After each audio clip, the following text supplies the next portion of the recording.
Learning objectives. In this chapter, the user will learn the following in detail.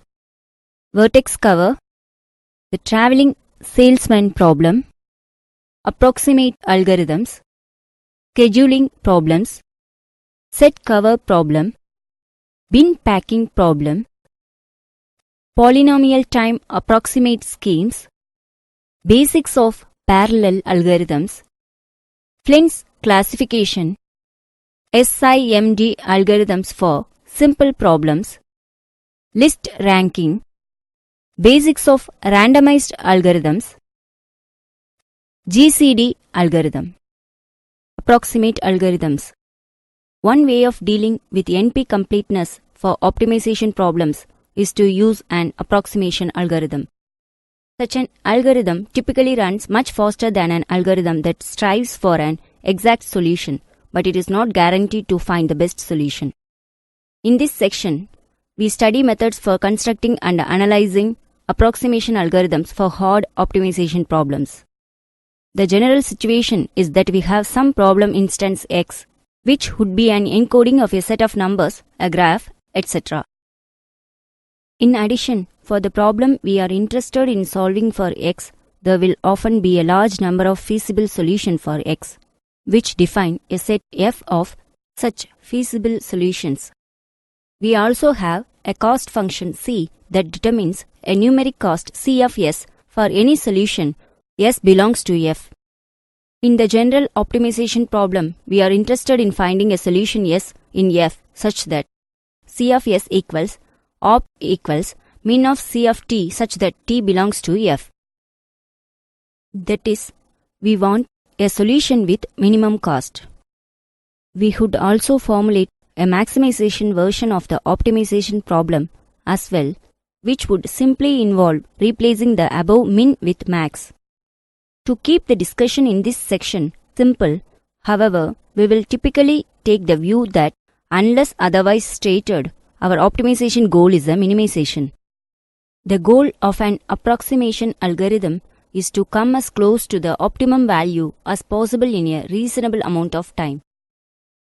Provide a guarantee of how close an approximation algorithm comes to the optimal value. We say that a delta approximation algorithm for a particular optimization problem is an algorithm that returns a feasible solution S, that is, S belongs to F, such that C of S less than or equals delta opt for a minimization problem. For a maximization problem, a delta approximation algorithm would guarantee opt less than or equals delta C of S, or in general we have delta less than or equals max of C of S by opt by C of S. Construct delta approximation algorithms for various values of delta. We begin with the ideal situation as far as approximation factors are concerned. Basics of parallel algorithms. Parallel models of computation. Extending the RAM model to allow for multiple processors gives rise to a parallel model known as the Parallel Random Access Machine or PRAM. This is the synchronous parallel model in which all processors share a common memory. Because of its conceptual simplicity, this model seems to be a model which almost all parallel computers emulate in one way or another. The PRAM model is also well suited for discovering the inherent parallelism that may be present in a problem. Finally, the PRAM model seems ideally suited for finding general paradigms which can be used to develop efficient parallel algorithms. Parallel efficiency. In the sequential setting, we say that an algorithm is good if it has a running time that is at most big O of n power k for some constant k, that is, it runs in polynomial time. A problem is considered tractable if there is a polynomial time algorithm that solves it. In the sequential setting, once it is known that a problem can be solved in polynomial time, the goal shifts to finding an algorithm that solves the problem as fast as possible. Likewise, in the parallel setting, once it is known that a problem is in NC, the goal shifts to finding an algorithm that solves the problem and minimizes the product T of n into P of n in the asymptotic sense, where T of n is the time complexity of the algorithm and P of n is the number of processes used by the algorithm. NC stands for Nix class is the set of decision problems decidable in polylogarithmic time on a parallel computer with a polynomial number of processes. That is, if sequence of n denotes the sequential running time to solve a certain problem, then we want T of n into P of n to be as close to sequence of n in the asymptotic sense as possible. This goal is motivated from the fact that a single processor can simulate the computations of P of n processes by performing a step of each in a round-robin fashion. A parallel algorithm is optimal if its T of n into P of n product matches the sequential lower bound for the problem it solves. Technically, this definition allows a sequential algorithm with P of n equals 1 to also be an optimal parallel algorithm. So given that T of n into P of n is close to sequential of n for some problem, the secondary goal is to minimize T of n, the running time. The motivation for these two goals is that any existing machine with say k processors, a constant, can simulate an algorithm that is efficient in this sense to get the maximum amount of speedup. The k processors can simulate each time step of the P of n processors in ceiling of P of n by k time by having each of the k processors perform the work of ceiling of P of n by k processes. This approach results in an algorithm that runs in big O of T of n into P of n by k plus T of n time. In addition, any lower bound for the sequential running time necessary to solve a certain problem immediately becomes a lower bound for the product T of n into P of n because a sequential machine can simulate a PRAM algorithm with these bounds in big O of T of n into P of n time. Versions of the PRAM model. There are basically three different versions of the PRAM model, each differing from the other in how it resolves memory conflicts. The most restrictive version is the exclusive read, exclusive write or EREW PRAM, in which no simultaneous reads or simultaneous writes are allowed. If we allow more than one processor to simultaneously read from the same memory cell but still restrict concurrent writes, then we get the concurrent read, exclusive write or CREW PRAM. Finally, if we allow more than one processor to simultaneously write to the same memory cell, then we get the most powerful model, the concurrent read, concurrent write or CRCW PRAM. The method of resolving write conflicts varies, but the two most common methods are based on defining the model based on one of the following rules. Restrict all processors writing to the same location to be writing the same value. When k greater than I processors are writing simultaneously to the same location, allow exactly one of these processes to succeed arbitrarily. As an example of a CRCW PRAM algorithm, suppose we are given a Boolean array A and asked to compute the common OR of all the bits in A. Initialize the output bit O to 0 and assign a processor to each bit in A. Then we can have each processor assigned to a bit, that is, write the value 1 to output bit. This simple algorithm allows us to compute the OR of n bits in big O of one time using n processes in the CRCW PRAM model, using either of the above rules to resolve write conflicts. Simple parallel divide and conquer. The parallel divide and conquer technique is the exact analog of the classic sequential divide and conquer technique. The approach is as follows. Given some problem, we divide the problem into a small number of sub-problems similar in structure to the original problem, but smaller in size, and then solve each sub-problem recursively in parallel. In order to have an efficient algorithm, we must then be able to merge the sub-problem solutions quickly in parallel, once the parallel recursive call returns. As an easy example of using this technique, consider the problem of computing the sum of n integers. The same technique works for any associative operation. Let us assume that the input is an array containing the n integers and is already resident in memory. For simplicity, let us also assume that n is a power of 2. Divide an array into two subarrays comprising n by 2 integers each and find the sum of the integers in each subarray recursively in parallel. After the parallel recursive call returns, we can compute the sum of all n integers by adding the sums computed from each subarray. Since this can be done in big O of one time, the time complexity T of n satisfies the recurrence equation T of n equals T of n by 2 plus c, which implies that T of n equals big O of log n. The number of processes P of n needed for this computation can be expressed in the recurrence equation P of n equals max of 2p into n by 2, 1, which has solution P of n equals big O of n. Note that the T of n into P of n product in this case is big O of n log n, which is off by a factor of log n from optimal. Sequential subsets and Brens theorem.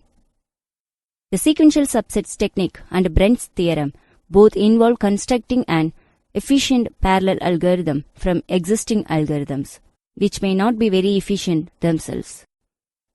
Sequential subsets technique. The main idea behind this technique is to perform a limited amount of sequential pre-processing on small subsets of the problem to be solved, and then apply a parallel algorithm to finish solving the problem. In some instances, there may also be some sequential post-processing that needs to be done on each subset after the parallel algorithm completes. We illustrate how this technique could be applied to the n integer summation problem. First, we would divide the array into n by log n subarrays of log n elements each, and assigning one processor to each subarray. Sum the elements of each sequentially. Then we would apply the parallel divide and conquer procedure to sum the n by log n partial sums just computed. The pre-processing step would run in big O of log n time using big O of n by log n processes, as would the parallel divide and conquer step. Thus, this would result in an optimal T of n into P of n product of big O of n for computing the sum of n integers. Brens theorem. Brens theorem is also a technique for reducing the number of processes needed to solve a particular problem.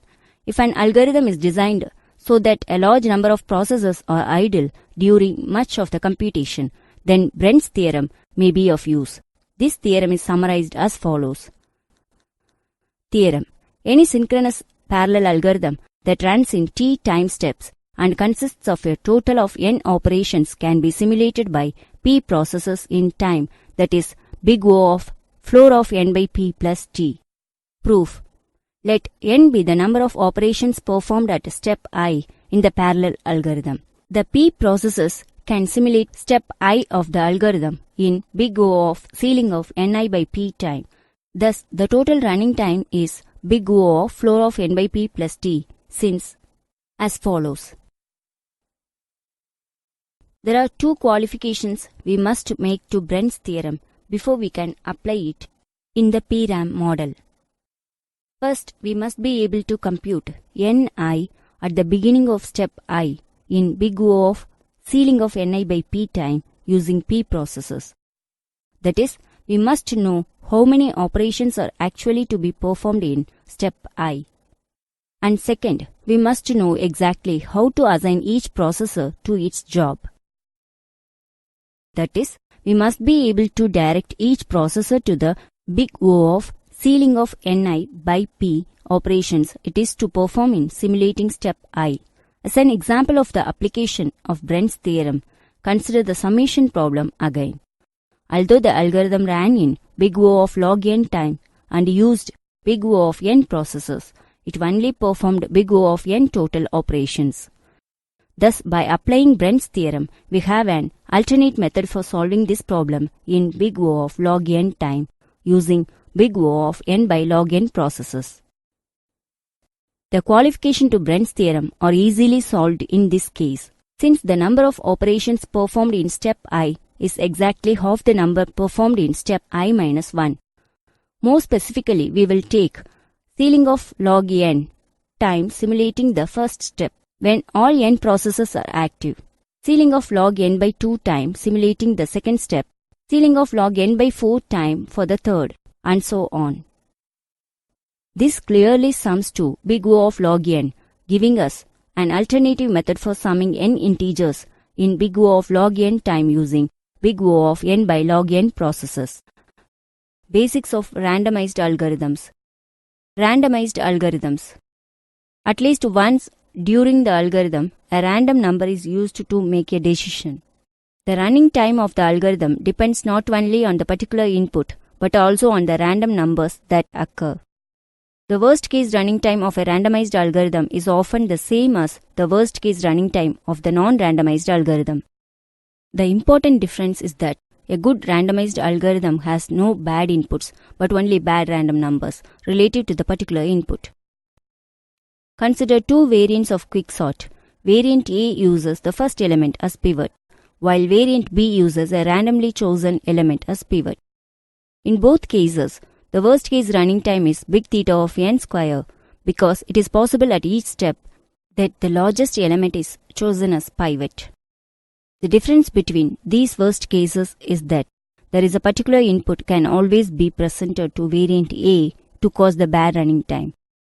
Variant A will run in big theta of n square time every single time it is given an already sorted list. If variant B is presented with the same input twice, it will have two different running times depending on what random numbers occur.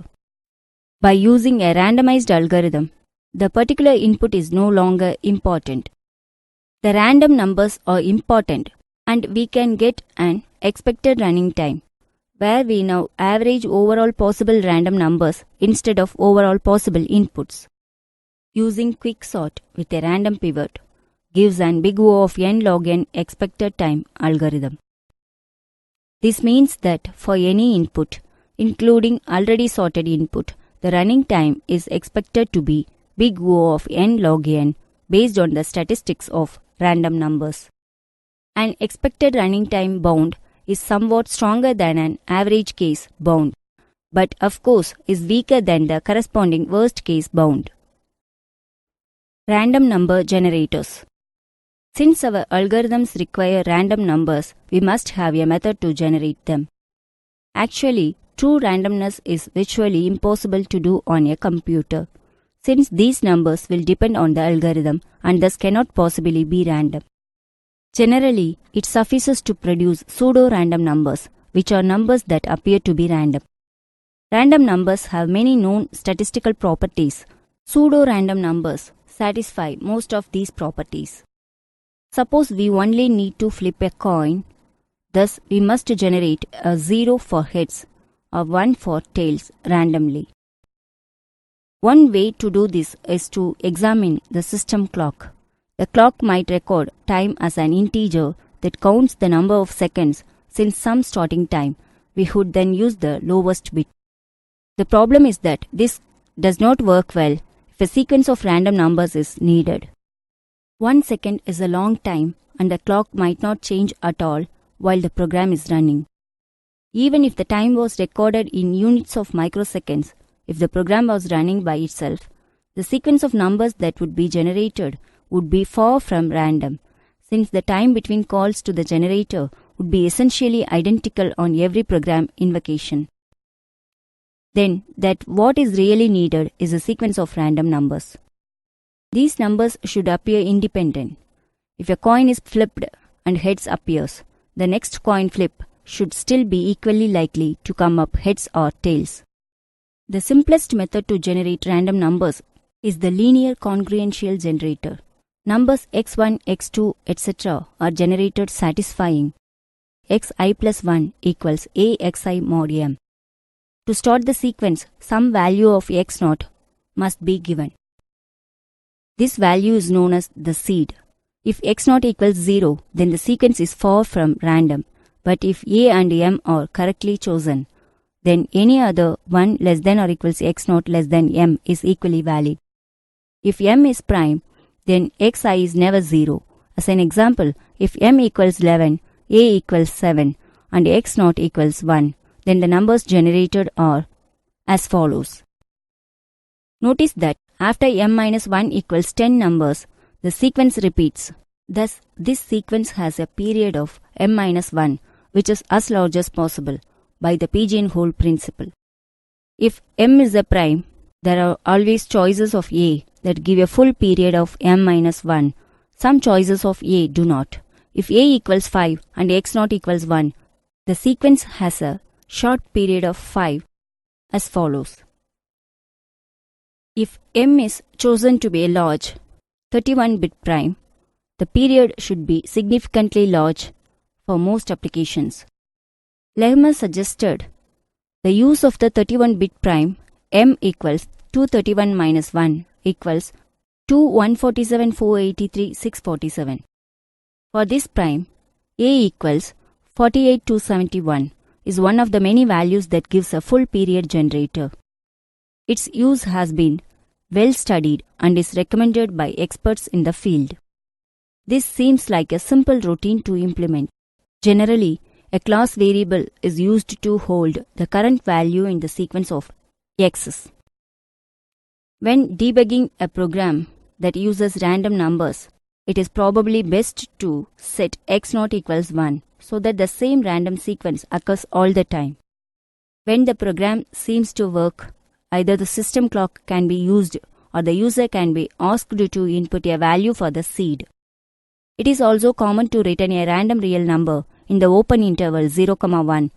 0 and 1 are not possible values. This can be done by dividing by m. From this, a random numbers in any closed interval alpha, beta can be computed by normalizing. This yields the obvious class in below figure, which unfortunately is erroneous.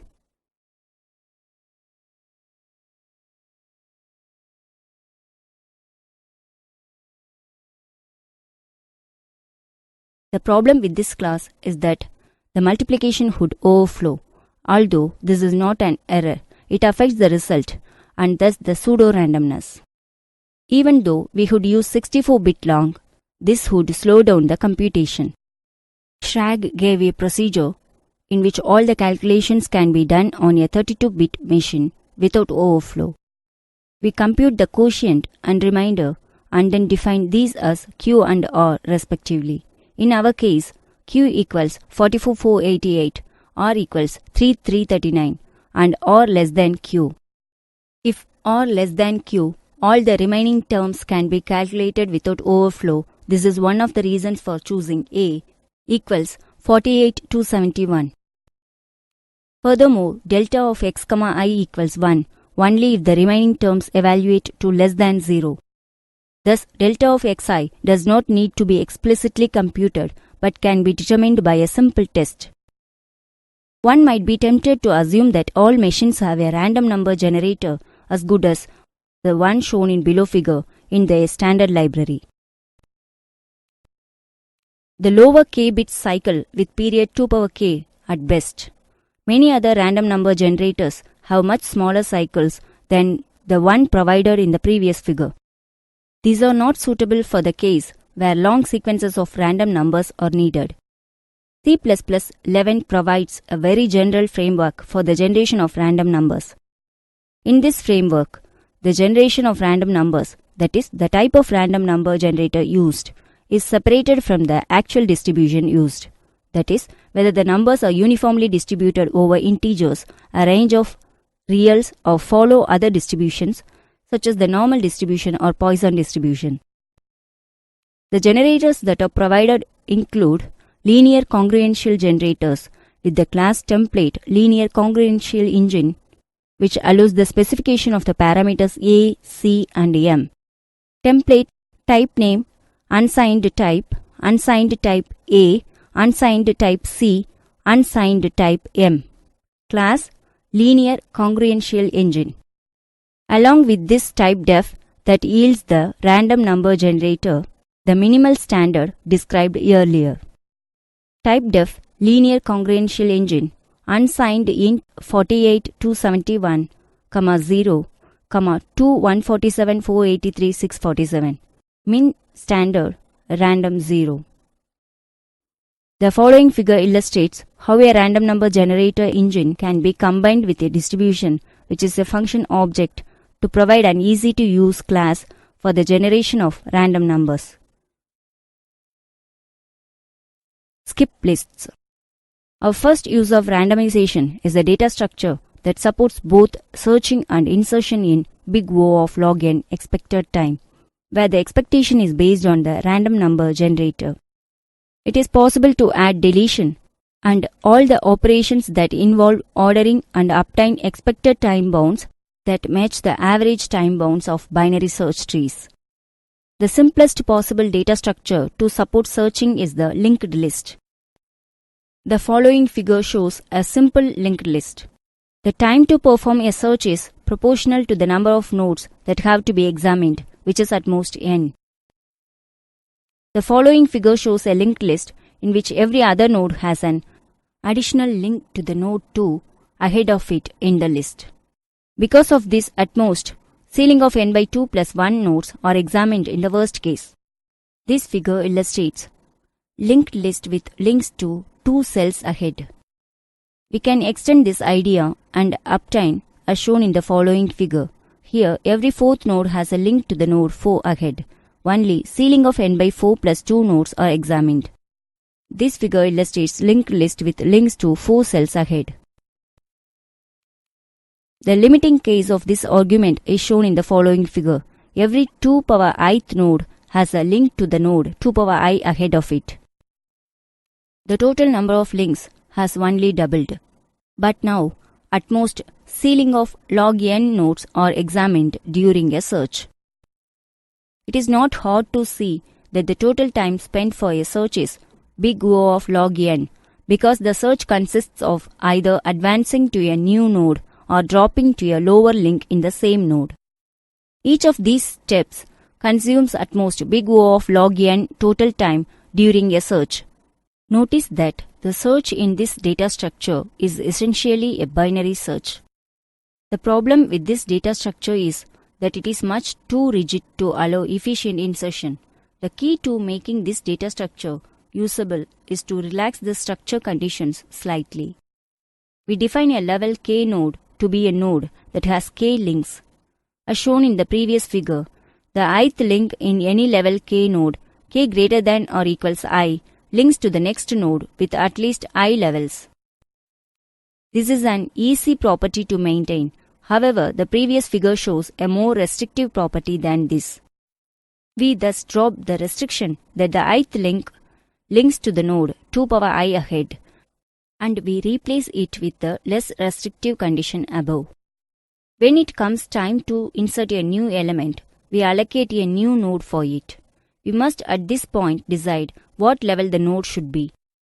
Examining the previous figure, we find that roughly half the nodes are level 1 nodes, roughly a quarter are level 2, and in general, approximately 1 by 2 power I nodes are level I. We choose the level of the node randomly in accordance with this probability distribution. The easiest way to do this is to flip a coin until a head occurs, and use the total number of flips as the node level. The following figure shows a typical skip list. Given this, the skip list algorithms are simple to describe. To perform a search, we start at the highest link at the header. We traverse along this level until we find that the next node is larger than the one we are looking for, or null pointer. When this occurs, we go to the next lower level and continue the strategy. When progress is stopped at level 1, either we are in front of the node we are looking for or it is not in the list. To perform an insert, we proceed as in a search and keep track of each point where we switch to a lower level. The new node, whose level is determined randomly, is then spliced into the list. This operation is shown in the following figure. A cursory analysis shows that since the expected number of nodes at each level is unchanged from the original, non-randomized algorithm. The total amount of work that is expected to be performed traversing two nodes on the same level is unchanged. This tells us that these operations have big O of log n expected cost. Of course, a more formal proof is required, but it is not much different from this. Skip lists are similar to hash tables in that they require an estimate of the number of elements that will be in the list so that the number of levels can be determined. If an estimate is not available, we can assume a large number or use a technique similar to rehashing. Experiments have shown that skip lists are as efficient as many balanced search tree implementations and are certainly much simpler to implement in many languages. Skip lists also have efficient concurrent implementations, unlike balanced binary search trees. Hence, they are provided in the Java library, though not yet in C++. Bin packing problem. Consider some algorithms to solve the bin packing problem. These algorithms will run quickly but will not necessarily produce optimal solutions. We will prove, however, that the solutions that are produced are not too far from optimal. We are given n items of sizes S1, it goes up to Sn. All sizes satisfy 0, less than Si, less than or equals 1. The problem is to pack these items in the fewest number of bins, given that each bin has unit capacity. As an example, the following figure shows an optimal packing for an item list with sizes 0.2, 0.5, 0.4, 0.7, 0.1, 0.3 and 0.8. Two versions of the bin packing problem. First version, online bin packing problem. Each item must be placed in a bin before the next item can be processed. Second version, offline bin packing problem. In an offline algorithm, we do not need to do anything until all the input has been read. This figure shows optimal packing for the given sequence. Online algorithms. The first issue to consider is whether or not an online algorithm can actually always give an optimal answer, even if it is allowed unlimited computation. Remember that even though unlimited computation is allowed, an online algorithm must place an item before processing the next item and cannot change its decision. To show that an online algorithm cannot always give an optimal solution, we will give it particularly difficult data to work on. Consider an input sequence I1 of m small items of weight 1 by 2 minus epsilon followed by m large items of weight 1 by 2 plus epsilon. Epsilon lies between 0 and 0.01. It is clear that these items can be packed in m bins if we place one small item and one large item in each bin. Suppose there were an optimal online algorithm A that would perform this packing. Consider the operation of algorithm A on the sequence I2 consisting of only m small items of weight 1 by 2 minus epsilon. I2 can be packed in ceiling of m by 2 bins. However, A will place each item in a separate bin. Since A must yield the same results on I2 as it does for the first half of I1, and the first half of I1 is exactly the same input as I2. This means that A will use twice as many bins as is optimal for I2.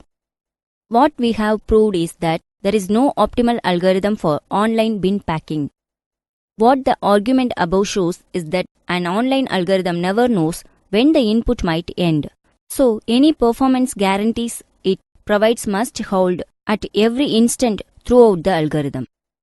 There are 3 simple algorithms that guarantee that the number of bins used is no more than twice optimal. Next fit. Probably the simplest algorithm is next fit. When processing any item, we check to see whether it fits in the same bin as the last item. If it does, it is placed there. Otherwise, a new bin is created. This algorithm is incredibly simple to implement and runs in linear time. The following figure shows the packing produced for the same input as the above figure. Not only is next fit simple to program, its worst case behavior is also easy to analyze. First fit. Although next fit has a reasonable performance guarantee, it performs poorly in practice because it creates new bins when it does not need to. In the sample run, it would have placed the item of size 0.3 in either B1 or B2 rather than create a new bin. The first fit strategy is to scan the bins in order and place the new item in the first bin that is large enough to hold it. Thus, a new bin is created only when the results of previous placements have left no other alternative. The following figure shows the packing that results from first fit on our standard input. This figure shows first fit for given sequence. A simple method of implementing first fit would process each item by scanning down the list of bins sequentially. This would take big O of n square. It is possible to implement first fit to run in big O of n log n.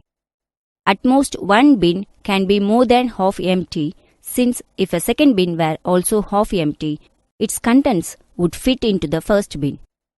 Thus, we can immediately conclude that first fit guarantees a solution with at most twice the optimal number of bins. On the other hand, the bad case that we used in the proof of next fit's performance bound does not apply for first fit.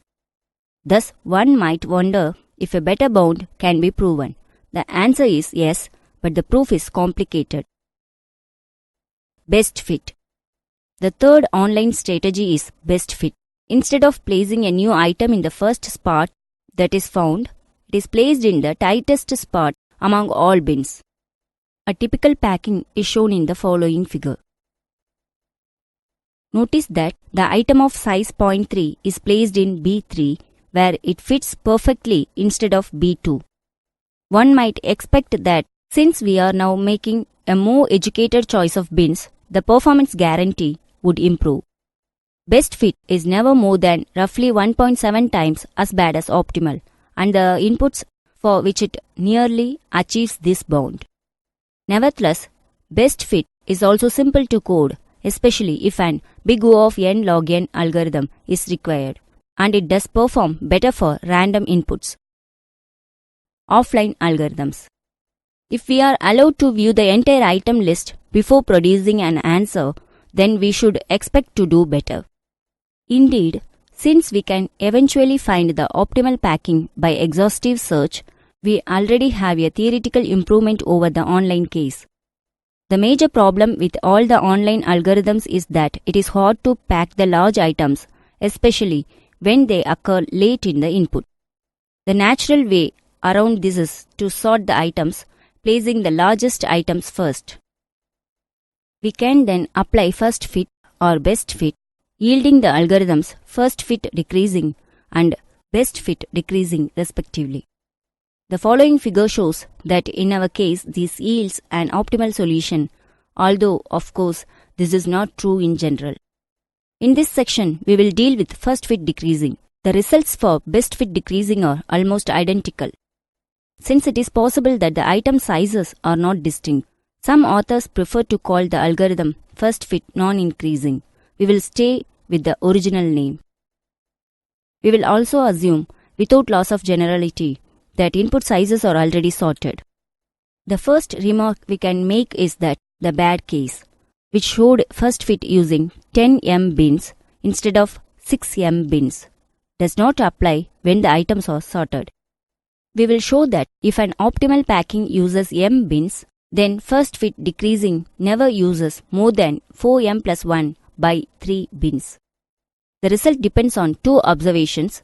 First, all the items with weight larger than 1 by 3 will be placed in the first m bins. This implies that all the items in the extra bins have weight at most 1 by 3. The second observation is that the number of items in the extra bins can be at most m minus 1. Combining these two results, we find that at most ceiling of m minus 1 by 3 extra bins can be required. We now prove these two observations. In practice, first fit decreasing performs extremely well. If sizes are chosen uniformly over the unit interval, then the expected number of extra bins is big theta of square root of m. Bin packing is a fine example of how simple greedy heuristics can give good results. Flynn's classification. This classification was first studied and proposed by Michael Flynn. Flynn did not consider the machine architecture for classification of parallel computers. He introduced the concept of instruction and data streams for categorizing of computers. All the computers classified by Flynn are not parallel computers, but to grasp the concept of parallel computers, it is necessary to understand all types of Flynn's classification. Since this classification is based on instruction and data streams, first we need to understand how the instruction cycle works. Instruction cycle. The instruction cycle consists of a sequence of steps needed for the execution of an instruction in a program. A typical instruction in a program is composed of two parts, opcode and operand. The operand part specifies the data on which the specified operation is to be done, as shown in this figure. The operand part is divided into two parts, addressing mode and the operand. Addressing mode. It specifies the method of determining the addresses of the actual data on which the operation is to be performed. Operand part is used as an argument by the method in determining the actual address. The control unit of the CPU of the computer fetches instructions in the program, one at a time. The fetched instruction is then decoded by the decoder, which is a part of the control unit, and the processor executes the decoded instructions. The result of execution is temporarily stored in Memory Buffer Register, MBR, also called Memory Data Register.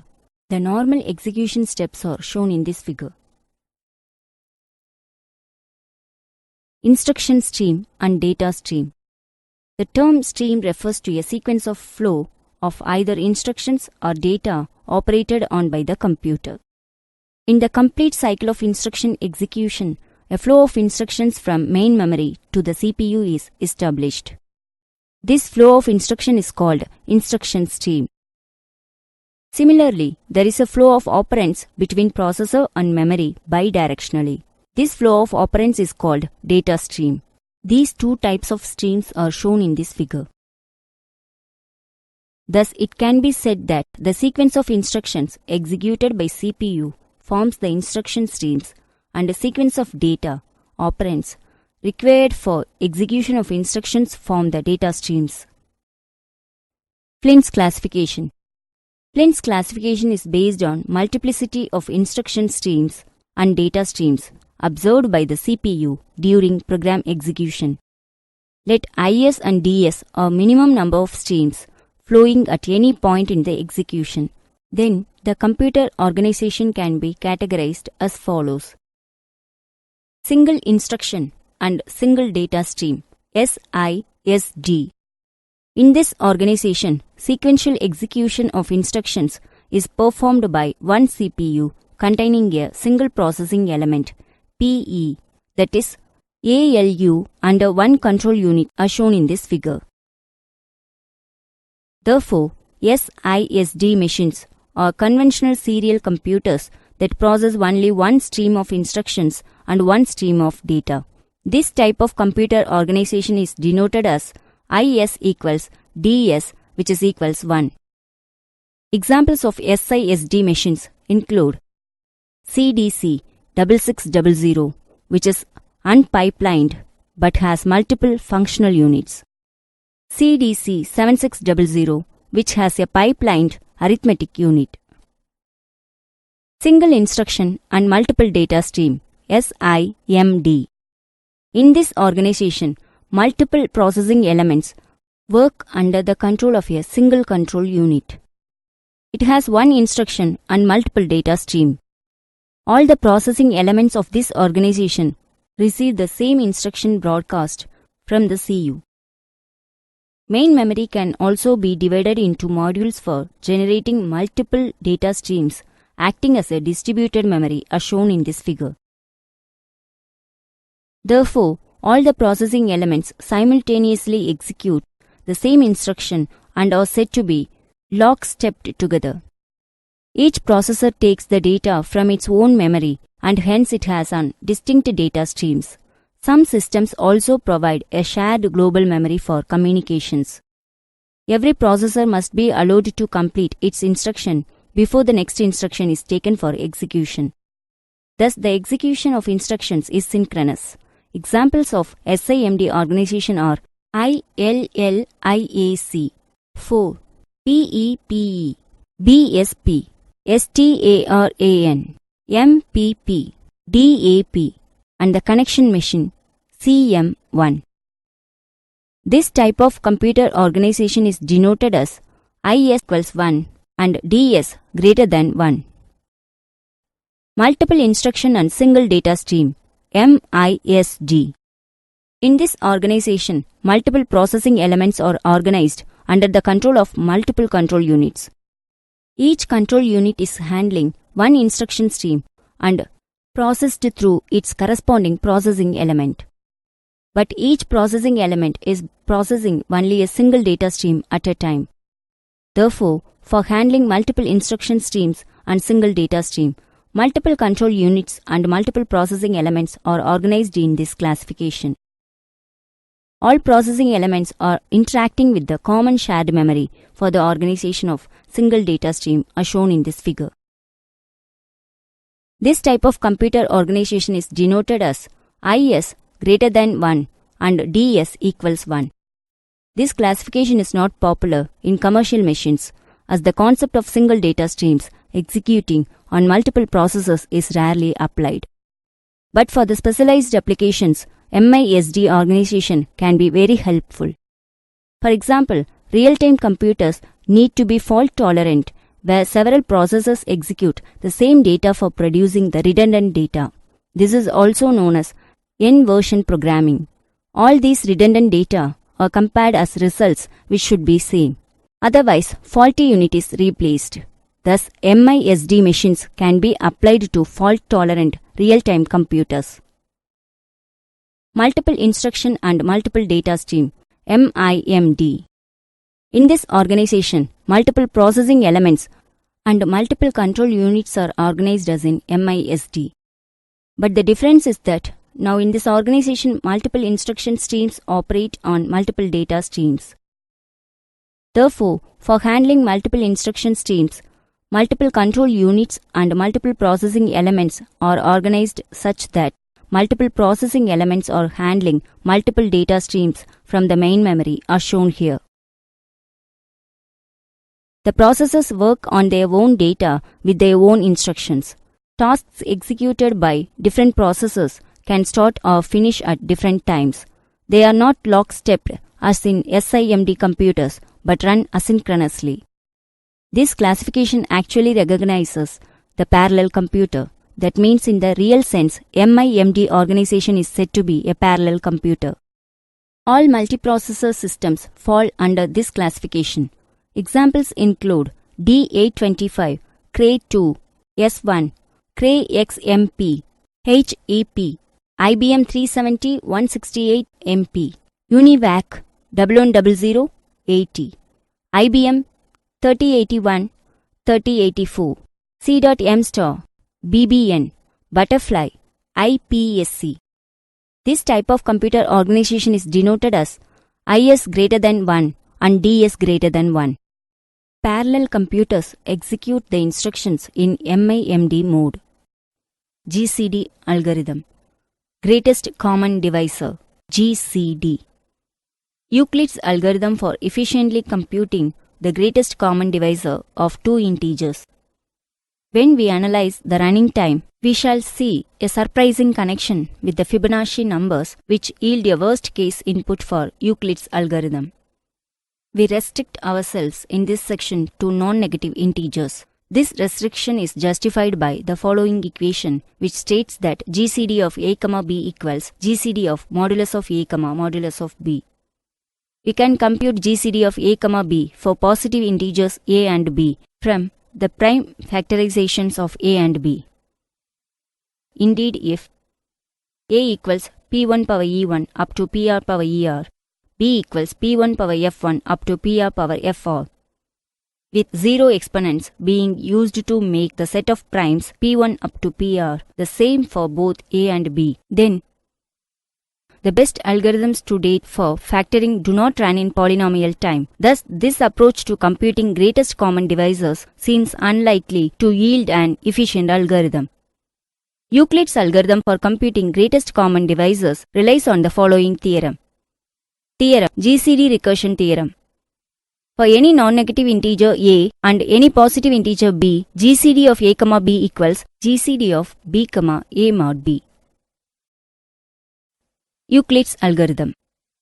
The elements of Euclid describes the following GCD algorithm, although it may be of even earlier origin. Express Euclid's algorithm as a recursive program based directly on the GCD recursion theorem. The inputs a and b are arbitrary non-negative integers. This figure shows Euclid's algorithm. As an example of the running of Euclid, consider the computation of GCD 30,21. Euclid 30,21 equals Euclid 21,9. It produced result 3. This computation calls Euclid recursively 3 times. The correctness of Euclid follows from GCD recursion theorem and the property that if the algorithm returns a in line 2, then b equals 0, so that GCD of a, b equals GCD of a, 0 equals a. The algorithm cannot recurse indefinitely since the second argument strictly decreases in each recursive call and is always non-negative. Therefore, Euclid always terminates with the correct answer. The running time of Euclid's algorithm.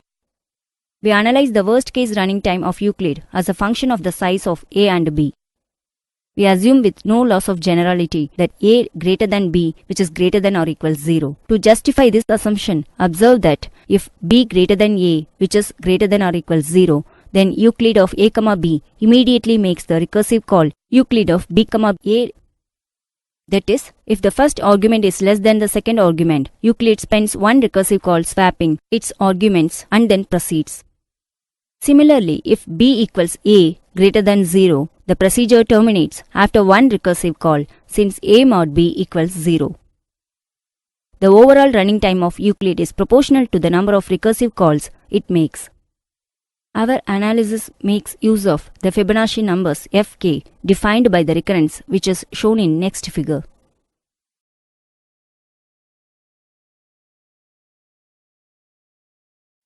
The extended form of Euclid's algorithm. Now rewrite Euclid's algorithm to compute additional useful information. Specifically, we extend the algorithm to compute the integer coefficients x and y such that d equals GCD of a, b which is equals ax plus by. Note that x and y may be 0 or negative. We shall find these coefficients useful later for computing modular multiplicative inverses. The procedure extended Euclid takes as input a pair of non-negative integers and returns a triple of the form d, x, y that satisfies the above equation. The extended Euclid procedure is a variation of the Euclid procedure. Line 1 is equivalent to the test b equals 0 in line 1 of Euclid. If b equals 0, then extended Euclid returns not only d equals a in line 2, but also the coefficients x equals 1 and y equals 0, so that a equals ax plus by. If b not equals 0, extended Euclid first computes d dash, x dash, y dash, such that d dash equals GCD of b, a mod b and d dash equals dx dash plus a mod b into y dash. As for Euclid, we have in this case d equals GCD of a, b which is equals d dash equals GCD of b, a mod b. To obtain x and y such that d equals ax plus by, start by rewriting the above equation using the equation d equals d dash and we get as shown in below.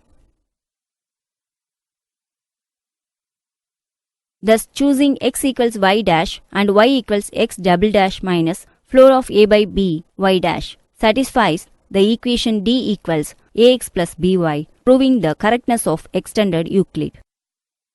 Since the number of recursive calls made in Euclid is equal to the number of recursive calls made in extended Euclid. The running times of Euclid and extended Euclid are the same, 2 within a constant factor. That is, for a greater than b, which is greater than 0, the number of recursive calls is big O of log b. List ranking. Recursive doubling. Recursive doubling is a technique that can be thought of as being a complement of the divide and conquer paradigm, whereas divide and conquer is a top-down technique. Recursive doubling is a bottom-up technique. The main idea is that we start with small subsets and iteratively combine them in pairs until we have solved the whole problem. We describe the recursive doubling technique with an example, list ranking. List ranking. In the list ranking problem, we are given a linked list represented as an array of pointers resident in memory and are asked to compute the distance from the tail of each element in the list. We discuss here the classic parallel algorithm for this problem. The main idea is to assign a processor to each element in the list and at each time step set each element's pointer to the pointer of its successor. With each iteration, the distance that each element has looked ahead is doubled.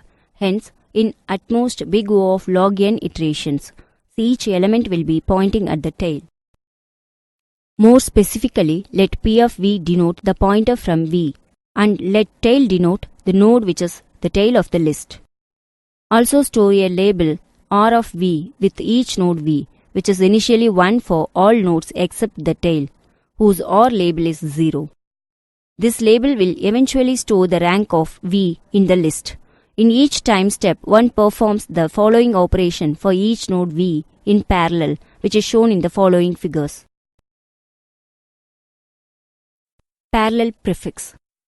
There is a related problem, the parallel prefix problem, which can also be solved by recursive doubling as shown in the following figure.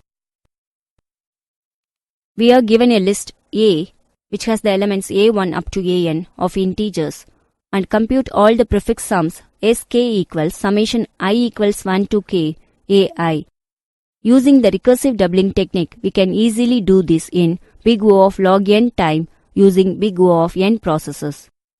Unlike the list ranking problem, we can easily make a fairly straightforward application of the sequential subsets technique to the parallel prefix problem as shown in below figure. In this case, we can reduce the number of processes to big O of n by log n and still achieve an big O of log n running time gives us an optimal T of n into P of n product. The method for doing this is the following. Divide the array A into n by log n subarrays of size log n each and compute the sum of each subarray sequentially using a single processor.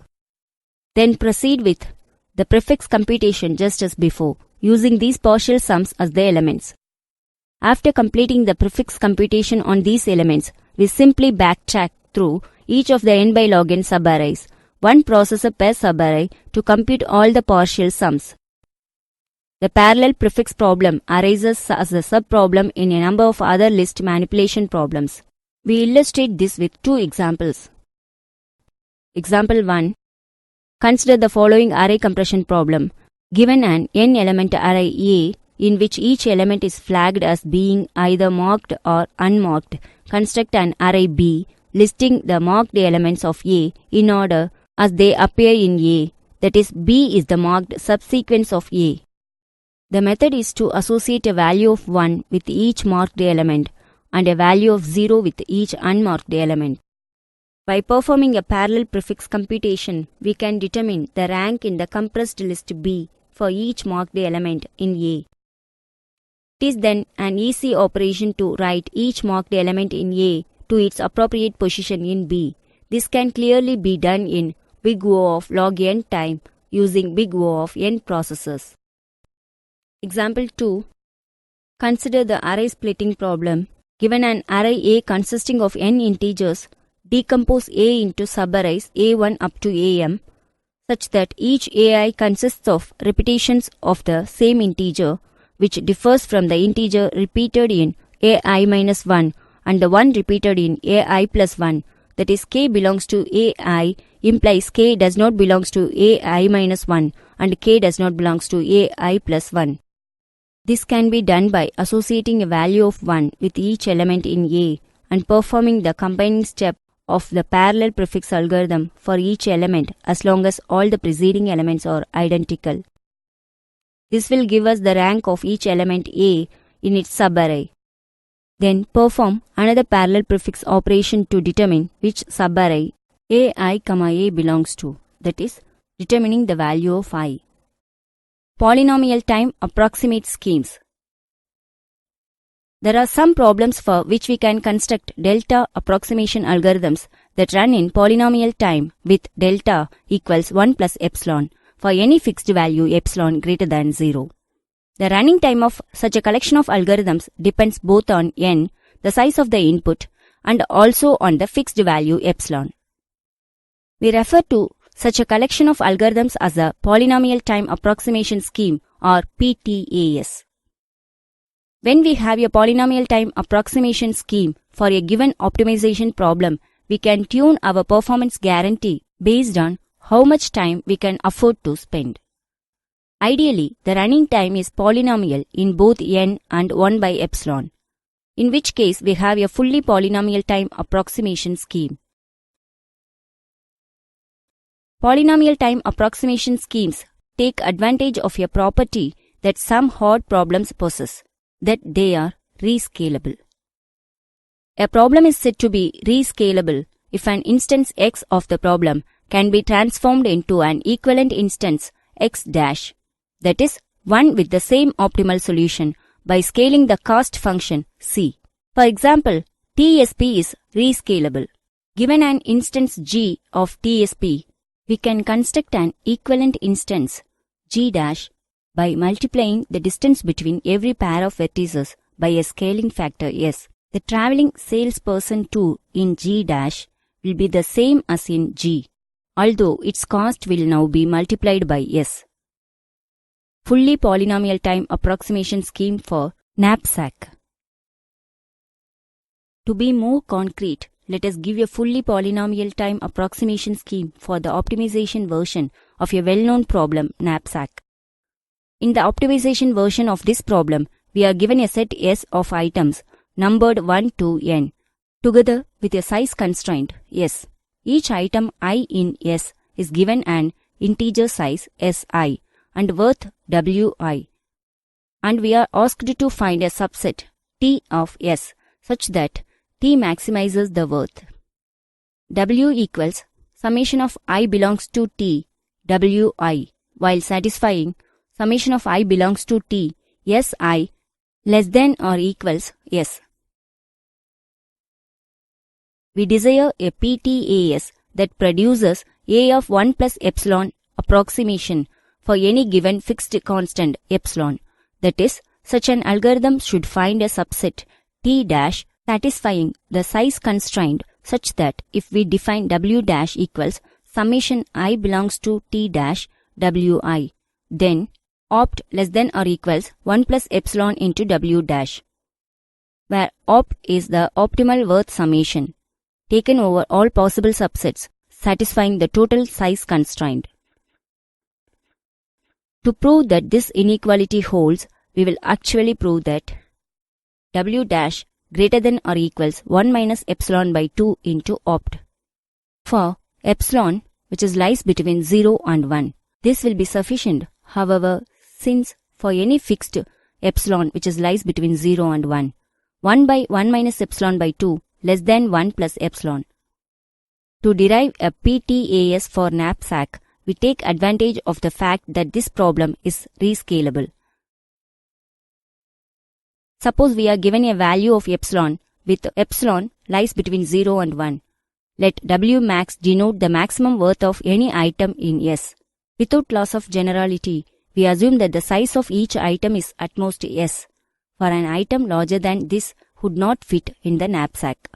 Thus, the item with worth W max defines a lower bound for the optimal value, that is, W max less than or equals opt. Likewise, we can define an upper bound on the optimal solution by noting that the knapsack can at most contain all n items in S, each of which has worth at most W max, thus opt less than or equals n W max.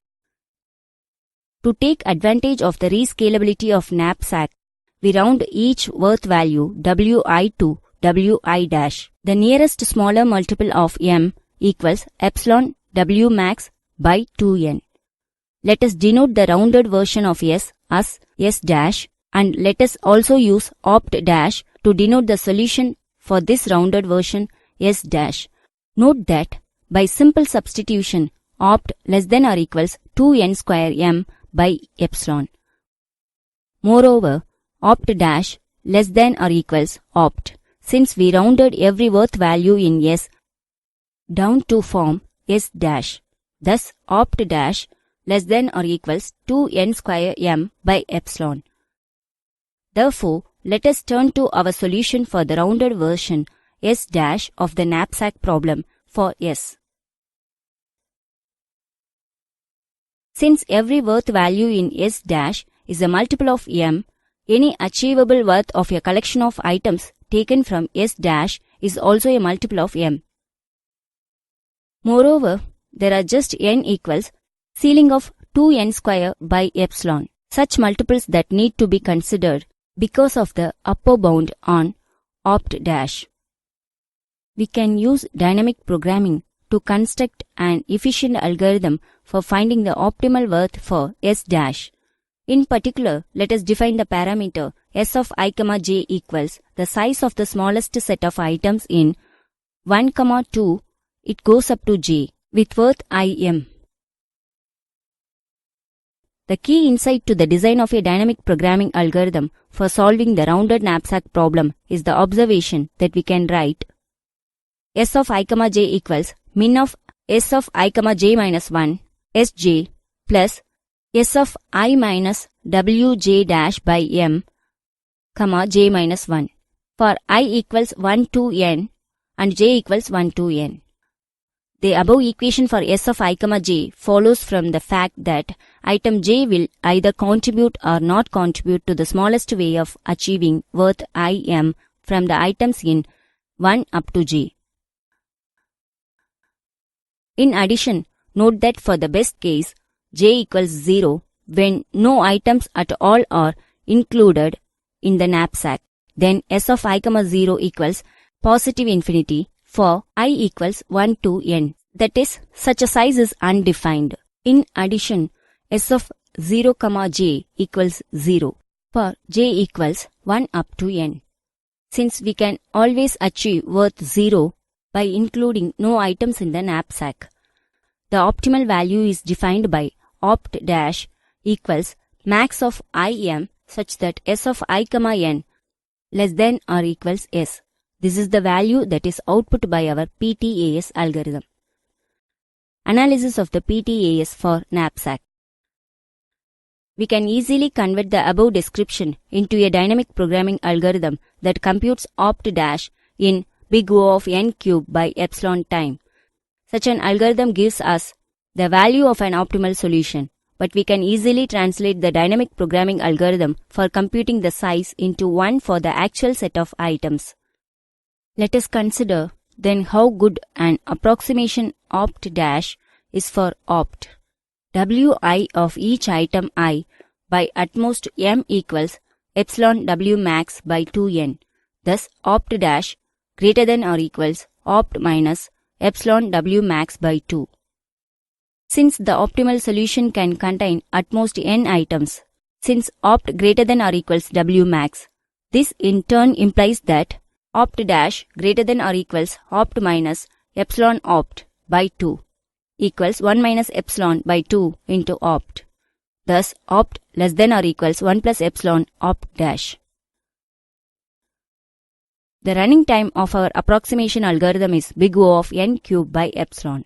Our scheme of designing an efficient algorithm for any given epsilon greater than 0 gives rise to a fully polynomial approximation scheme, since the running time is polynomial in both n and 1 by epsilon. Scheduling problems. Given jobs j1 up to jn, all with known running times t1 up to tn respectively, we have a single processor. What is the best way to schedule these jobs in order to minimize the average completion time? In this section, we will assume Non-preemptive scheduling. Once a job is started, it must run to completion.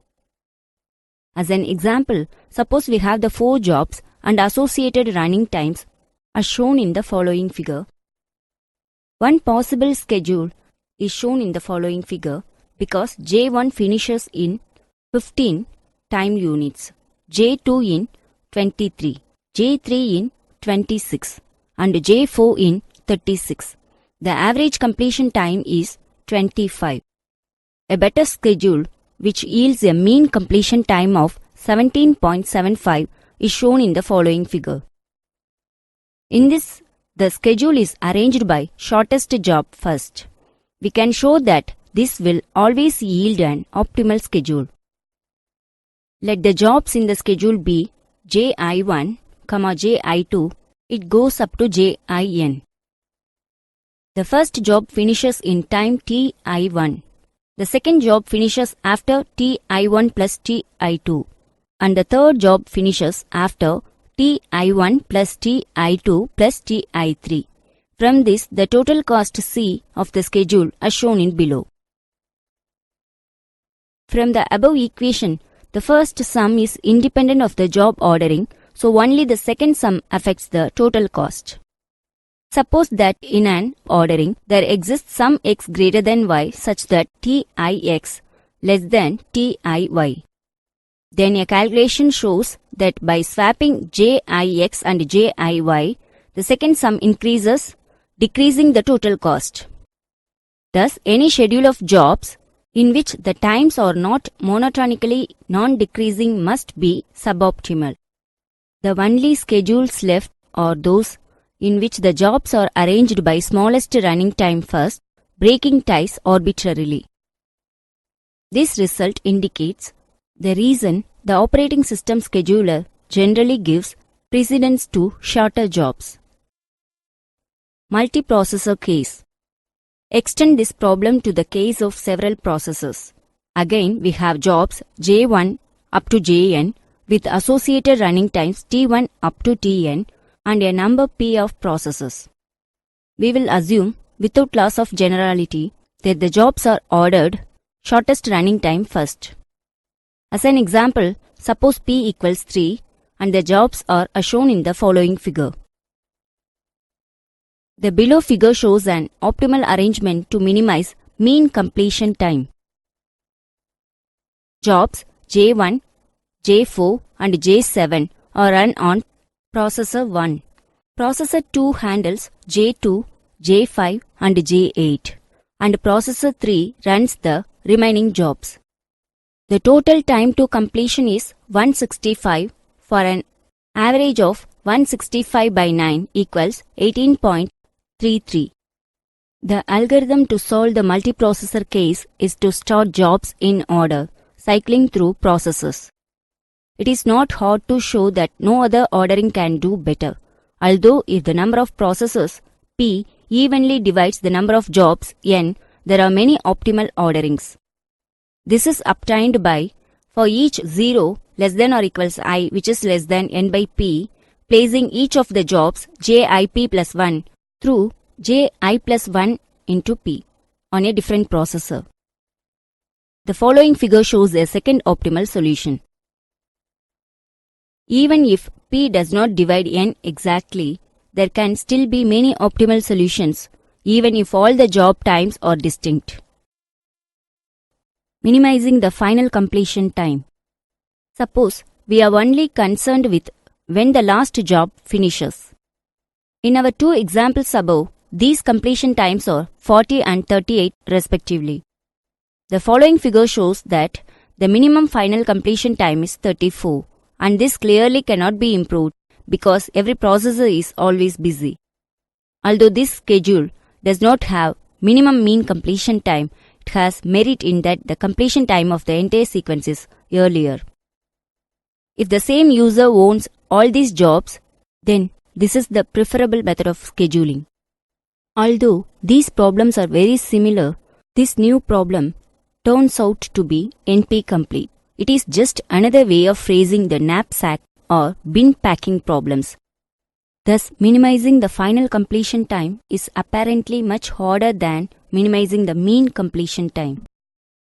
Set cover problem. The set covering problem is an optimization problem that models many problems that require resources to be allocated. Its corresponding decision problem generalizes the NP-complete vertex cover problem and is therefore also NP-hard. The approximation algorithm developed to handle the vertex cover problem doesn't apply here. However, and so we need to try other approaches.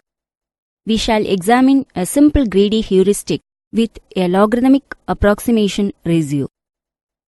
That is, as the size of the instance gets larger, the size of the approximate solution may grow relative to the size of an optimal solution.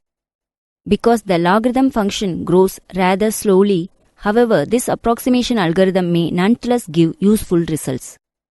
An instance x, f of the set covering problem consists of a finite set X and a family F of subsets of X, such that every element of X belongs to at least one subset in F, as shown in below.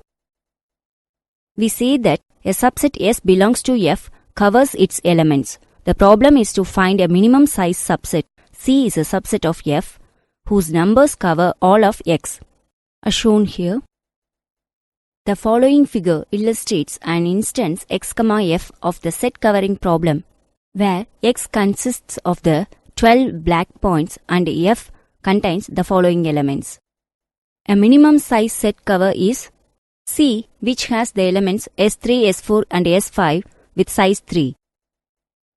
The greedy algorithm produces a cover of size 4 by selecting either the sets S1, S4, S5 and S3 or the sets S1, S4, S5 and S6 in order. The size of C is the number of sets it contains rather than the number of individual elements in these sets. Since every subset C that covers X must contain all modulus of X individual elements. In the above figure, the minimum set cover has size 3. The set covering problem abstracts many commonly arising combinatorial problems. As a simple example, suppose that X represents a set of skills that are needed to solve a problem and that we have a given set of people available to work on the problem. We wish to form a committee containing as few people as possible, such that for every requisite skill in X, at least one member of the committee has that skill. In the decision version of the set covering problem, we ask whether a covering exists with size at most k, where k is an additional parameter specified in the problem instance. In the above figure, greedy set cover adds to C in order the sets S1, S4 and S5 followed by either S3 or S6.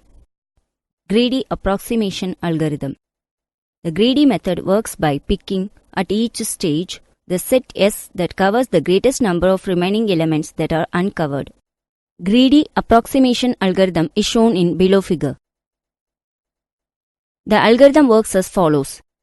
The set U contains at each stage the set of remaining uncovered elements. The set C contains the cover being constructed. Line 4 is the greedy decision-making step, choosing a subset S that covers as many uncovered elements as possible. After S is selected, line 5 removes its elements from U and line 6 places S into C. When the algorithm terminates, the set C contains a subfamily of F that covers X. We can easily implement greedy set cover to run in time polynomial in modulus of X and modulus of F. Since the number of iterations of the loop on lines 3 to 6 is bounded from above by min of modulus of X, modulus of F, and we can implement the loop body to run in time big O of modulus of X and modulus of F, a simple implementation runs in time big O of modulus of X, modulus of F, min of modulus of X, modulus of F. Analysis. Now show that the greedy algorithm returns a set cover that is not too much larger than an optimal set cover. For convenience, here we denote the dth harmonic number as shown in below. HD equals summation of I equals 1 to d 1 by I. As a boundary condition, h of 0 equals 0. SIMD algorithms for simple problems. Single instruction multiple data, SIMD, is a class of parallel computers in Flynn's taxonomy. It describes computers with multiple processing elements that perform the same operation on multiple data points simultaneously. Thus, such machines exploit data-level parallelism but not concurrency. There are simultaneous parallel computations but only a single process instruction at a given moment. SIMD is particularly applicable to common tasks like adjusting the contrast in a digital image or adjusting the volume of digital audio. Most modern CPU designs include SIMD instructions in order to improve the performance of multimedia use. In SIMD process, one operation produces multiple results as shown here. SIMD example, matrix multiplication. In the following, WT denotes the number of scalar values with in a SIMD vector of type T, sometimes also called the number of SIMD lanes. Matrix multiplication introduction.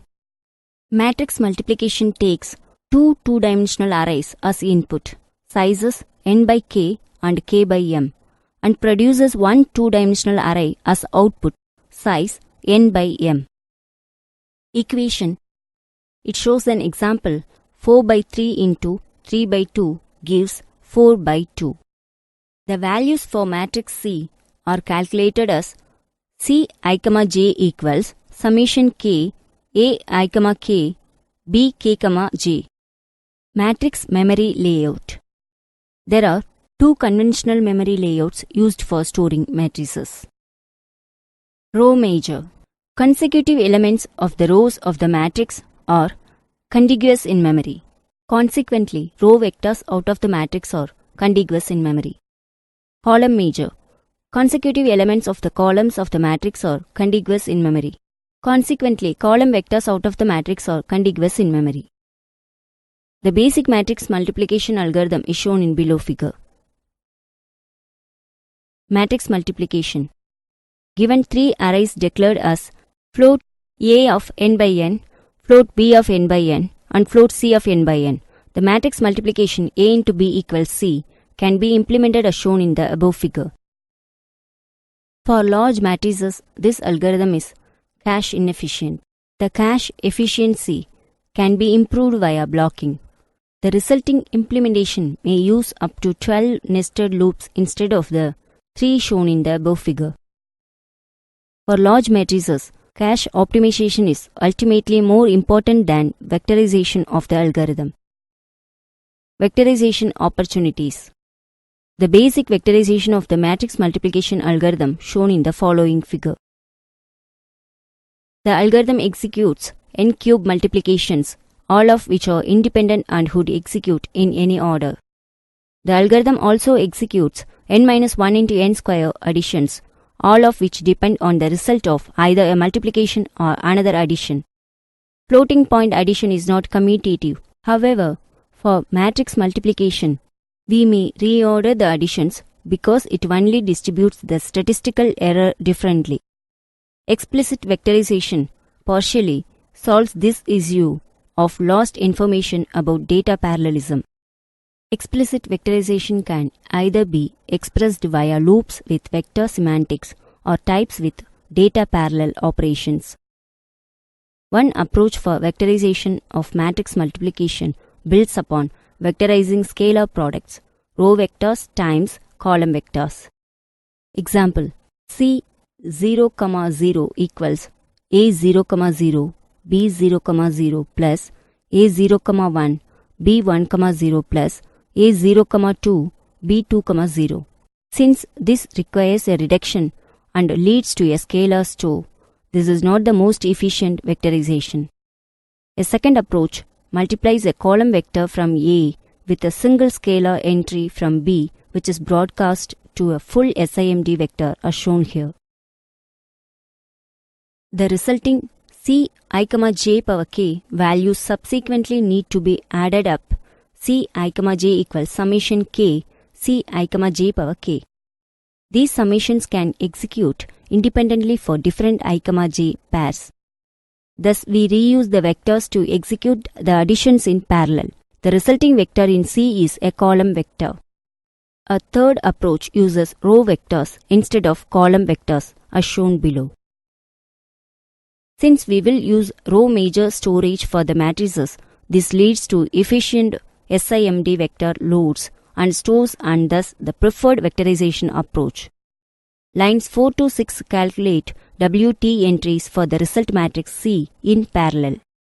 In line 4, one entry from A is read at ai, 0 and WT entries from B are read in parallel at B0, j. It goes up to B0, j plus WT minus 1. The multiplication between these two objects expresses a component-wise multiplication of two SIMD vectors. Therefore, the ai, 0 value is broadcast to a full SIMD vector with WT entries, all containing the ai, 0 value. The variable Cij thus stores the result of the below vector. In line 6, the results of the following vectors are added component-wise to Cij. The algorithm thus implements the parallel expression of the matrix multiplication. Line 8 finally stores the WT scalar values from the local variable Cij to the two-dimensional array C, starting at the address &Cij and overwriting WT consecutive values of type T. The implementation in listing 2 makes two assumptions about the B and C arrays. The allocated row size of the matrix storage is a multiple of V size method, line 3, and thus larger than n if necessary. The addresses of the first entries &x00 are aligned correctly for aligned loads and stores line 4, 6 and 8. Consequently, a matrix T, n class can be declared as shown in the following figure. Vector width.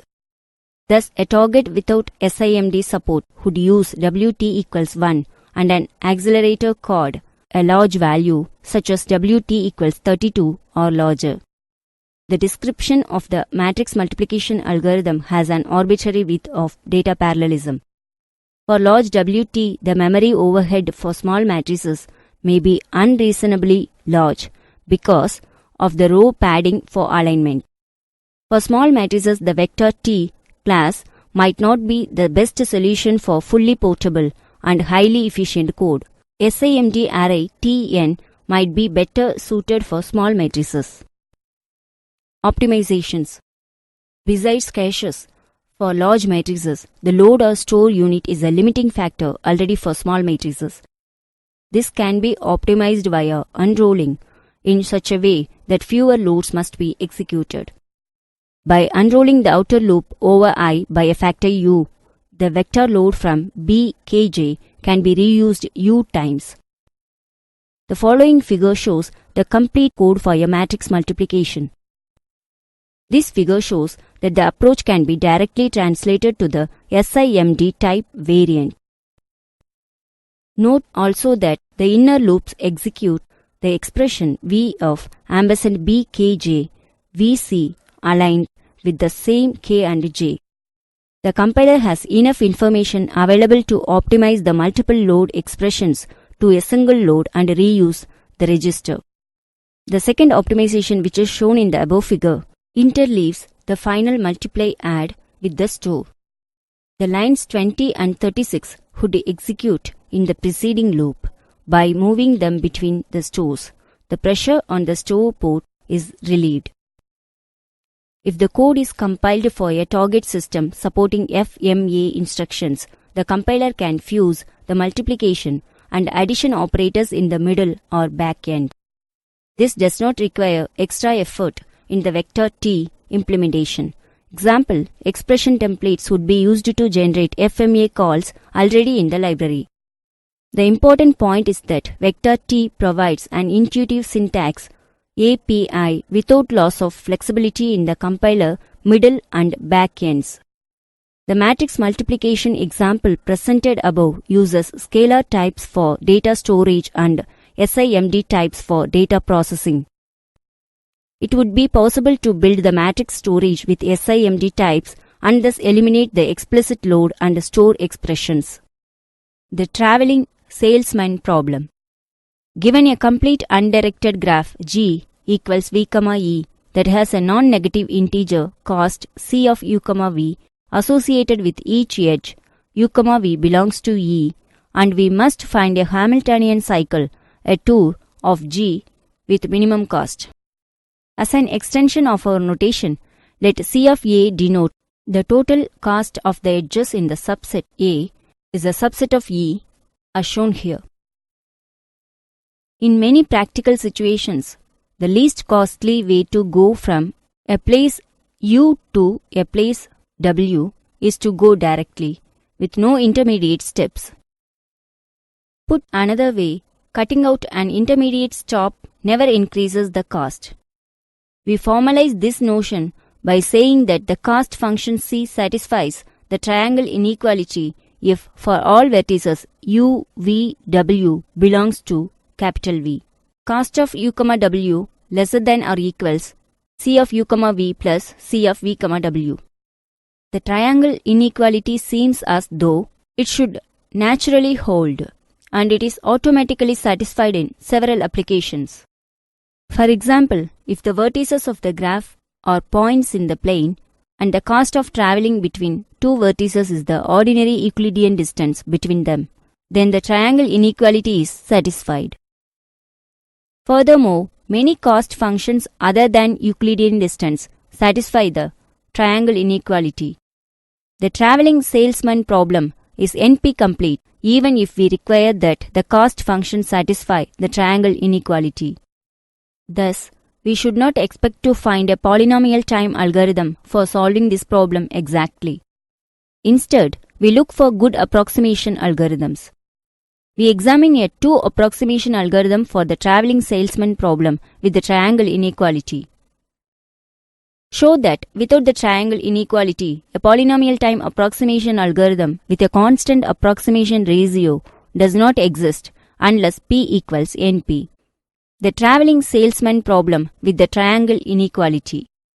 First, compute a structure of a minimum spanning tree whose weight gives a lower bound on the length of an optimal traveling salesman tour. Then, use the minimum spanning tree to create a tour whose cost is no more than twice that of the minimum spanning tree's weight, as long as the cost function satisfies the triangle inequality. The following figure shows the algorithm implements this approach, calling the minimum spanning tree algorithm MST prime as a subroutine.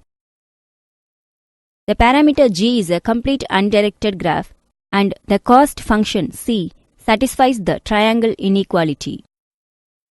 A pre-ordered tree walk recursively visits each vertex in the tree, listing a vertex when it is first encountered before visiting any of its children. The following figures illustrates the operation of approx TSP tour. Part A of the figure shows a complete undirected graph. Vertices lie on intersections of integer grid lines. For example, F is 1 unit to the right and 2 units up from H. The cost function between 2 points is the ordinary Euclidean distance. Part B of the figure shows the minimum spanning tree T grown from root vertex A. It's computed by MST prime algorithm. Vertex A is the root vertex. Only edges in the minimum spanning tree are shown. The vertices happen to be labeled in such a way that they are added to the main tree by MST prime in alphabetical order. Part C of the figure shows a walk of T starting at A. A full walk of the tree visits the vertices in the order as shown. A pre-order walk of T lists a vertex just when it is first encountered, as indicated by the dot next to each vertex, yielding the ordering as follows.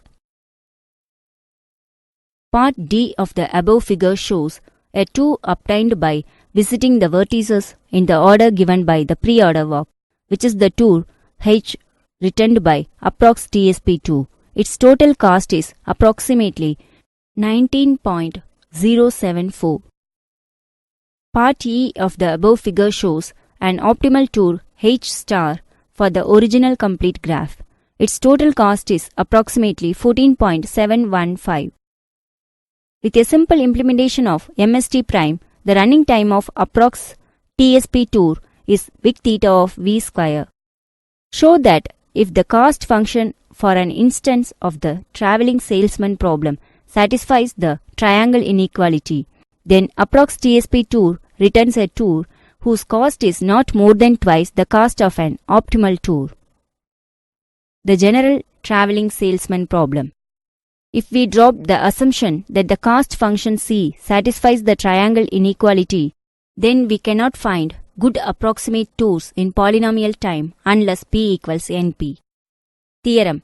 If P not equals NP, then for any constant rho greater than or equals 1, there is no polynomial time approximation algorithm with approximation ratio rho for the general traveling salesman problem. Suppose that given an NP-hard problem X, we can produce in polynomial time a minimization problem Y such that S instances of X correspond to instances of Y with value at most K for some K, but that no instances of X correspond to instances of Y with value greater than K. Then we have shown that unless P equals NP, there is no polynomial time approximation algorithm for problem Y. Vertex cover problem. A vertex cover of an undirected graph G equals V, E is a subset.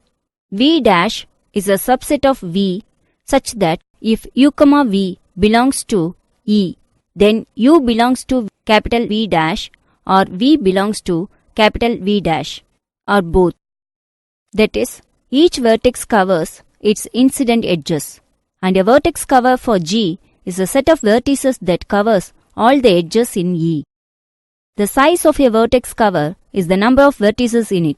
For example, the graph in below figure has a vertex cover W, Z of size 2. The vertex cover problem is to find a vertex cover of minimum size in a given graph. Restating this optimization problem as a decision problem, we wish to determine whether a graph has a vertex cover of a given size K. As a language we define vertex cover equals G, K. Graph G has a vertex cover of size K. The following theorem shows that this problem is NP complete. Theorem.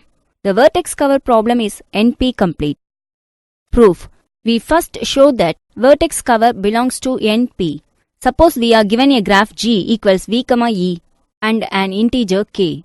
The certificate we choose is the vertex cover. V dash is a subset of V itself. The verification algorithm affirms that modulus of V dash equals K, and then it checks for each edge U, V belongs to E that U belongs to V dash or V belongs to V dash.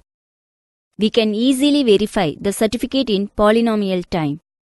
We prove that the vertex cover problem is NP-hard by showing that clique polynomial reduction vertex cover. This reduction relies on the notion of the complement of a graph. Given an undirected graph G equals V, E, we define the complement of G as G bar equals V, E bar, where E bar equals U, V such that U, V belongs to V, U not equals V, and U, V does not belongs to E. In other words, G bar is the graph containing exactly those edges that are not in G. Below figure shows a graph and its complement and illustrates the reduction from clique to vertex cover. The reduction algorithm takes as input an instance G, K of the clique problem. It computes the complement G, which we can easily do in polynomial time. The output of the reduction algorithm is the instance G bar, modulus of V minus K of the vertex cover problem. To complete the proof, we show that this transformation is indeed a reduction. The graph G has a clique of size K if and only if the graph G bar has a vertex cover of size modulus of v minus k. Suppose that G has a clique v dash is a subset of V with modulus of v dash equals k. We claim that v minus v dash is a vertex cover in G bar. Let u, v be any edge in E bar. Then u, v does not belongs to E, which implies that at least one of u or v does not belongs to v dash, since every pair of vertices in v dash is connected by an edge of E. Equivalently, at least one of u or v is in v minus v dash, which means that edge u, v is covered by v minus v dash. Since u, v was chosen arbitrarily from E bar, every edge of E bar is covered by a vertex in v minus v dash. Hence, the set v minus v dash, which has size modulus of v minus k, forms a vertex cover for G bar. Conversely, suppose that G bar has a vertex cover, v dash is a subset of V, where modulus of v dash modulus of v minus k. Then, for all u, v belongs to V, if u, v belongs to E bar, then u belongs to v dash or v belongs to v dash or both. The contrapositive of this implication is that for all u, v belongs to capital V, if u does not belongs to v dash and v does not belongs to v dash, then u, v belongs to E. In other words, v minus v dash is a clique and it has size modulus of v minus v dash equals k. Since vertex cover is NP complete, we don't expect to find a polynomial time algorithm for finding a minimum size vertex cover. Polynomial time approximation algorithm produces approximate solutions for the vertex cover problem. The size of a vertex cover produced by the algorithm is at most twice the minimum size of a vertex cover. May be able to design a polynomial time approximation algorithm that obtains near optimal solutions even though finding an optimal solution is NP complete. Optimal vertex cover problem. The vertex cover problem is to find a vertex cover of minimum size in a given undirected graph. We call such a vertex cover an optimal vertex cover. This problem is the optimization version of an NP-complete decision problem. Even though we don't know how to find an optimal vertex cover in a graph G in polynomial time, we can efficiently find a vertex cover that is near optimal. The following figure shows an approximation algorithm which takes as input an undirected graph G and returns a vertex cover whose size is guaranteed to be no more than twice the size of an optimal vertex cover. The variable C contains the vertex cover being constructed. Line 1 initializes C to the empty set. Line 2 sets E dash to be a copy of the edge set G and E of the graph.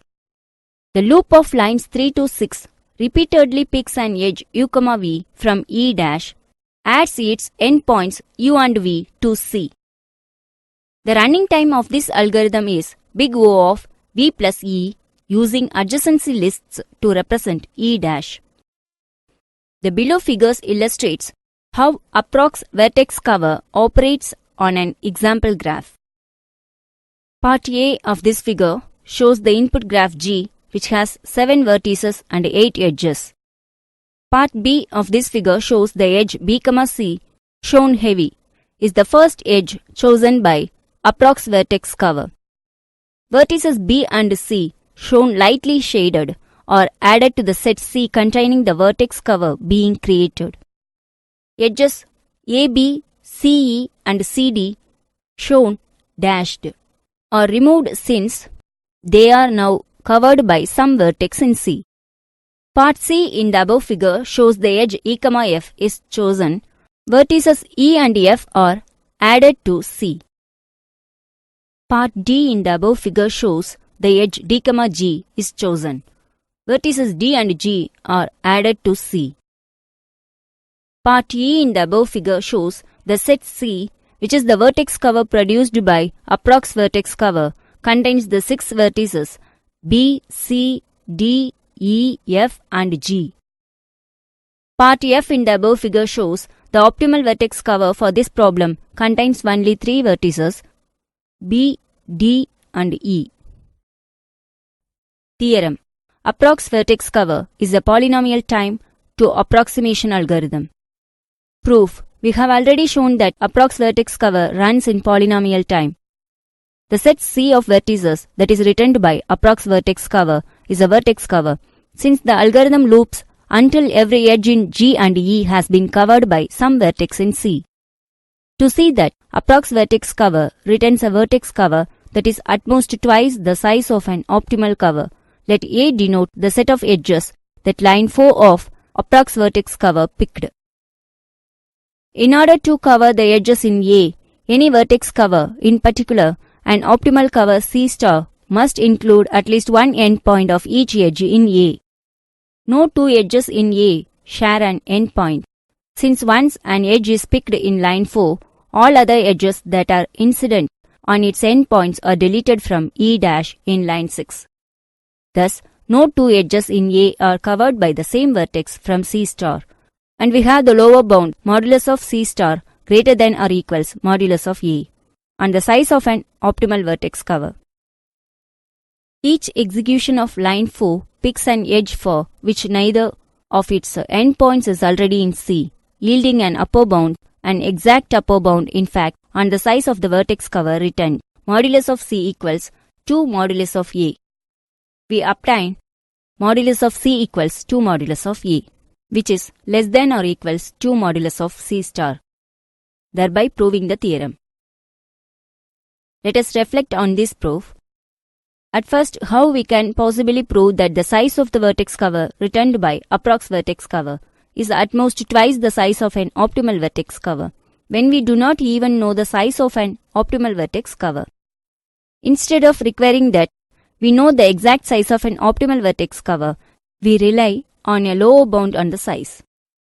The set A of edges that line 4 of approx vertex cover selects is actually a maximal matching in the graph G.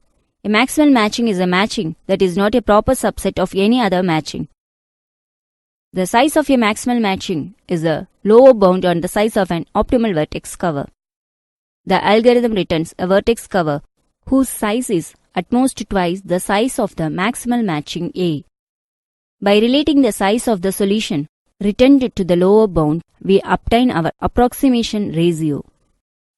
Conclusion: in this chapter, we have covered the following in detail: vertex cover, the traveling salesman problem, approximate algorithms, scheduling problems, set cover problem, bin packing problem, polynomial time approximate schemes, basics of parallel algorithms, Flynn's classification, SIMD algorithms for simple problems, list ranking, basics of randomized algorithms, GCD algorithm.